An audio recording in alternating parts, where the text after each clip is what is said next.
कोल्हापूर जिल्ह्यातील कागल तालुक्यात असणाऱ्या सर्व प्राथमिक आरोग्य केंद्रात एक अभिनव उपक्रम राबवण्यात आला। या उपक्रमांतर्गत प्रत्येक दिवशी पेशंटच्या बेडवर वारानुसार बेडशीट अंथरले जात आहे। त्यामुळे पेशंट असो किंवा नातेवाईक यांच्या मनात बेडशीट बदलला आहे की नाही या संदर्भातला संभ्रम दूर होतोय।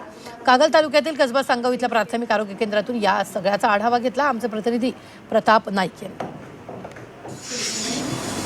की कागल तालुक्यातल्या प्राथमिक आरोग्य केंद्रामध्ये नवा उपक्रम जो आहे तो राबवण्यात आलेला आहे। कारण आपण पाहतो की या बेडवर जे बेडशीट अंतरलेलं आहे त्याच्यावर वाराचा उल्लेख करण्यात आलेला आहे। हा वाराचा उल्लेख याच्यासाठी महत्त्वाचा आहे कारण प्रत्येक वारानुसार किंवा प्रत्येक दिवसानुसार या ठिकाणी बेडशीट बदलले जातात। खरं तर आपण पाहतो की अनेक ठिकाणी बेडशीट बदलले जात नाहीत अशा प्रकारची या ठिकाणी तक्रार होती। पण आपण पाहतो की कागल तालुक्यातला हा अभिनव उपक्रम म्हणता येईल की प्रत्येक बेडवर वाराचा उल्लेख करून या ठिकाणी बेडशीट अंतरण्यात आलेले आहेत। त्यामध्ये आरोग्य विभागानं प्रत्येक बेडशीटवर वार टाकून घेतलेले आहेत, त्यामुळे हे बेडशीट बदलले जातात। अशाच प्रकारचे उपक्रम राज्यातल्या प्रत्येक प्राथमिक आरोग्य केंद्रामध्ये राबवावेत अशा प्रकारची मागणी होऊ लागलेली आहे। कॅमेरा मिथुन प्रताप नाईक, झी24 तास, कसबा सांगाव, कागल, कोल्हापूर।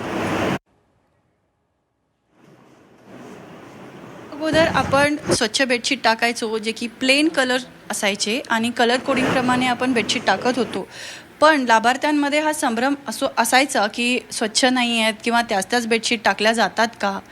तर यावर्षी आपले माननीय गटविकास अधिकारी श्री कुलदीप बोंगे सरांनी त्यांच्या संकल्पनेतनं आपल्याला असे बेडशीट दिले आहेत ज्याच्यावरती की सगळे वार लिहिलेलेच आहेत, प्रिंटेडच आहेत ऑलरेडी। त्याच्यामुळे काय होतं की सगळ्या लाभार्थ्यांना एक समाधान आहे की आम्हाला स्वच्छ बेडशीट टाकल्या जातात।